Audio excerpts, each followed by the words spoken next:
trying me. Thank you for being here. Thank you for liking, sharing, subscribing. Hello to all of you. I know you're just 15. I'm so happy guys you're here. Please like, share, subscribe. Leave me a comment below what you think and what's your experience talking about how your friends manipulate you. Or have you ever noticed that your friends manipulate you? I'm creating this video number 2 about friends filter and some hidden manipulative tactics your friends or good people use on you. Okay, before I start, there was a video that I created. You can click there. It was called Friends Filter and how the most powerful tactic of manipulation. The video you can find over here about friend manipulation, shaming and embarrassing you. You should check it out. This was my aha moment a few weeks ago and I wanted to share it with you because I care. Okay, I'm going to give you about seven friends manipulative tactics. This kind of tactics I saw my sister use on me a few times. That are a little bit funny, but they also work. The parents use those tactics with you. I'm going to create, guys, few videos, quite a lot I believe, about healthy parent relationship and how your parents manipulate you. But I'm starting with the friends because now we're adult, we can choose our circle, and then I'm gonna slowly go back to parent manipulative game, to parent responsibility transfer, to parent unsuccessful, especially unsuccessful parents charging you with their responsibility as a parent. But let's start with my number 1 tactic that your friends use to manipulate you is being worried and concerned about you. Fake feelings or sudden worried about your well-being. Are you okay? And you said, yes, I'm okay. And then, are you sure? Because this otherwise, are you sure you're okay? I'm worried because you don't look okay, you don't seem okay. They are having this sudden, very, very strong worried. The feeling that gives to your ego when a worried about your friend calls you is importance. They make you feel important, right? A lot of people confuse importance with love. They think that if somebody texts you and call you or write you, this means that they love you, because a lot of children unfortunately are neglected by their parents, and this is childhood trauma of not being important or not being valuable to your parents. And now as an adult, if these friends suddenly call you with all these worries, you feel like you're so important to this person that you feel like you gotta pour all your problems, or you gotta spend time to calm them down and tell them that you're actually okay. Childhood trauma, not loved. Number 2 is very interesting. I think there is of course moments in life when we need help or we need someone. This happens to every normal human being, even the most successful person. Even the president, Barack Obama, have moments that he need something or someone. He need his wife, right? So every successful person need someone, need a friend, need a person, need a woman, okay? But what kind of need I'm talking about? I'm talking about need where your friend asks you to fulfill requests. Help him. Make you in a position that you understand that they're working on themselves, but they are in such a desperate, bad moment that you gotta save them. You don't even think if you want to do this, if you want to borrow money, if you want to drive 3 hours to do something. You feel that you must save them. And there are two tactics here that they use. One is called foot in the door, and another is called door in the face. Let's start with the first manipulative tactic. Start with small requests. The sequence of this. For example, the small request is help me to zip my dress. I have an appointment. I'm so nervous. It's gonna be for work and I really need to get this job, right? And then request number 2 that is called door in the face. So the small requests start and they gradually grow, of course. And the second tactic is asking you for something huge, like huge amount of money that they know you're not gonna do. And then ask you something more reasonable. So these two tactics of needing you, and I will tell you in the end why this is unhealthy. Okay, there is nothing wrong with helping your friends. It's great when you choose to do so. It's great when you're helpful. We need people that have empathy and help and support and grow, right? The number 3 grip is called power grip, but let me tell you the trauma in needing you. Okay, friends that need you. It works with people that have empty life, that they don't have any meaning in their life.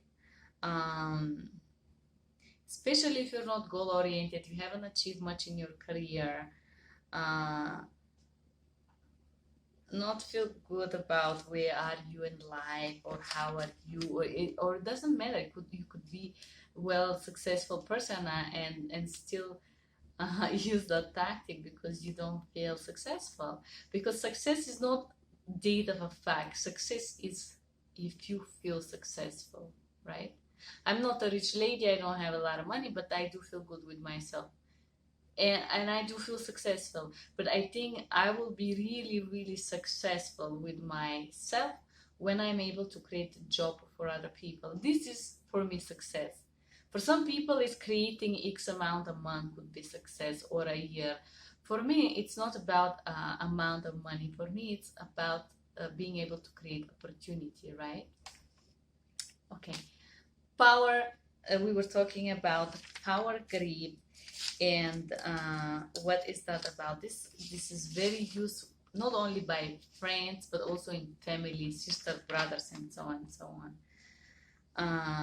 The power grip work with guilt tripping, the situation that I talked in the previous video about being embarrassing and so on.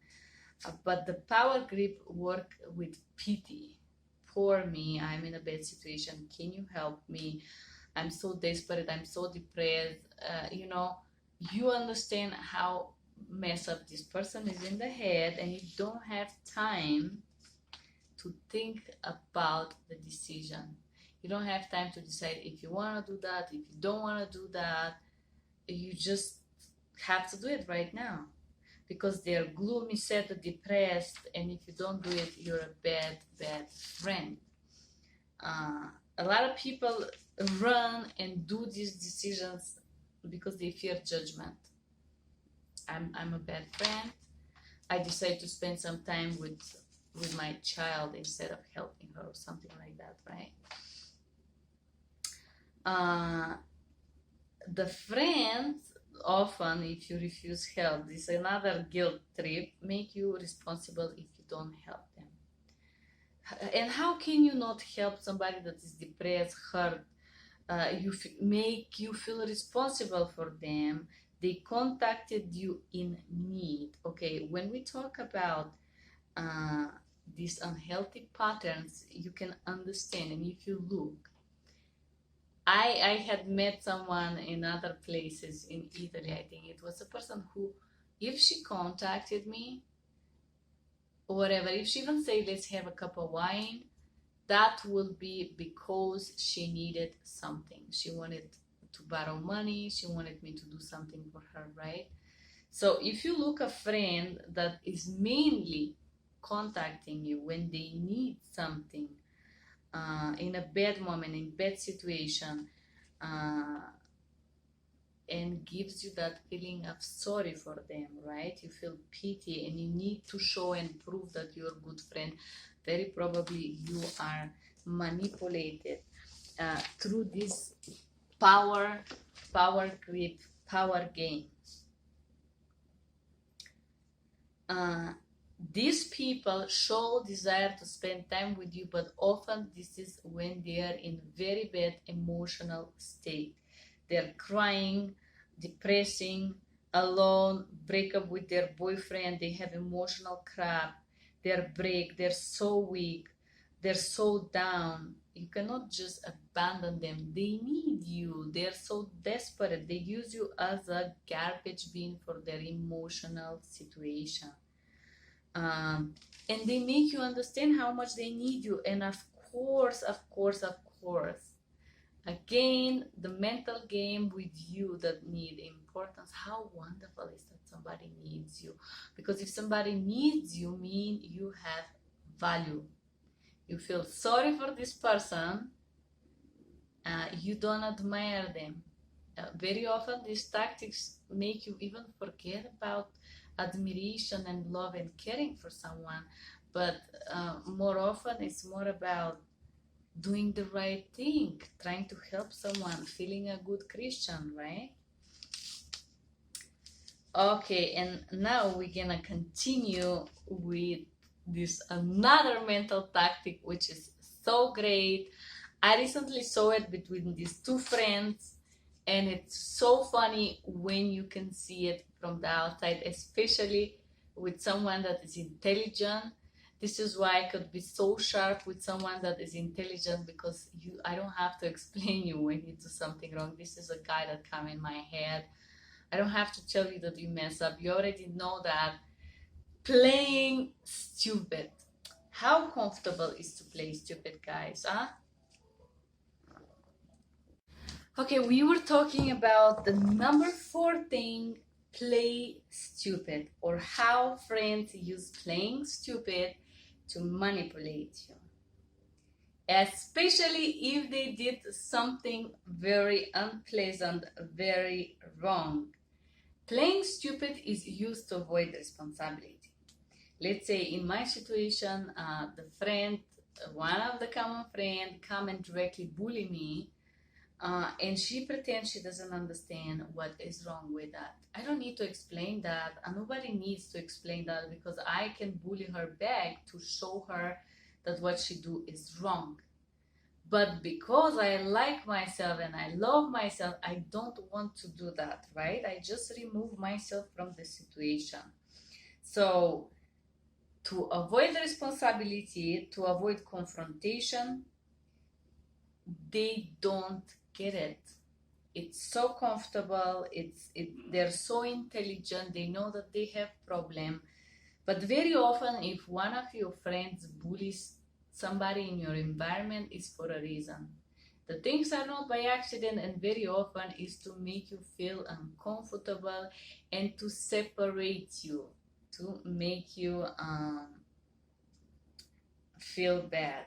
The playing stupid tactic works with people that are in denial and they are not ready to face the reality. They remain child. They don't want to face the reality. They feel uncomfortable, uh, and they don't want to to have a confrontation. They don't want to have unpleasant conversations. They don't want to stand for themselves. The playing stupid work with people that never felt valued, and they going to explain to their friend what is wrong with them whatsoever. But playing stupid is a very strong manipulative tactic, because it works especially with people that think that they are in a better position than this miserable, victiming, depressing friend that they have. Okay, and number 6, avoid to take responsibility. Blame others, blame the parents, blame the past. Time was like that. If you try to talk with them, they would start crying. talking about the past, saying that they're working, they're trying, it's so hard, they're so hurt. Uh, they are gonna be just trying, but they would never actually take a responsibility for their actions. I will give you an example. One of the friends bullied me. She didn't apologize. The response to her actions, I give her 3 days. I think I blocked her the next day. But I don't remember. But I remember I blocked her. I didn't want to talk to this person anymore.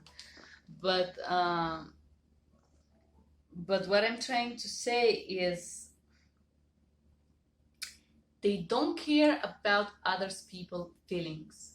They care about their own feelings, okay? And they are very, very, very sophisticated victims, and they're very good at making you feel sorry and bad about yourself, okay?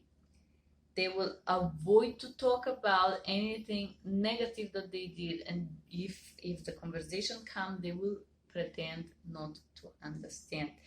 These kind of tactics work with, again, people that feel sorry. If you feel sorry, if you have pity, and sometimes we feel pity for people and we don't even know that. Like, it's too painful to let them go. The trauma is fear of being alone. But guys, I'm telling you, filtering your friend, it's actually make you very good about your self-esteem and about yourself. And the moment that you let go the bad ones away, somebody really valuable and inspiring is gonna come into your life. But if you drag those bags and those baggages with you, even the person come around, you're not gonna notice that, because you're gonna be too busy fixing the negative situation your friend is in.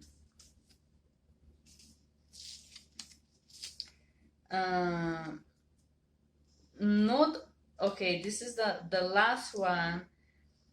Not open for open conversation, not open to have an open conversation, and I will call this passive aggressive in a way, because a lot of these toxic friends, they will normally invest a lot of time to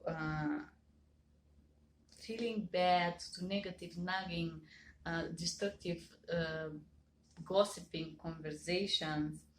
And sometimes if they feel bad about something, they would not tell you, but they will make you feel it through third people. So in this case that I experienced, the other friend in between was feeling neglected. She was feeling neglected and ignored for some reason, and she bullied me to get the attention of the person number one, right? So I am person number three, I'm just the strummer. Then we have the main friend number one, and then we have this number two friend that use me to shame the other friend and get her attention. And very especially, this is used to make you feel responsible for how they feel or how they are, or for something unpleasant. It's always something unpleasant. This is related to trauma of the childhood, where you were trained to do things for others, to do things to deserve love, right? So you're manipulated as a child to do things, and this is why these kind of tricks work with you. You feel that you have to do things in order to deserve somebody's attention. We made this video. Thank you for being here. I hope this video was useful. I hope that you find yourself and you smile. I hope you discover something new about yourself, and you understand deeper yourself and your friendships. Thank you for being here, and have a good day. Bye bye.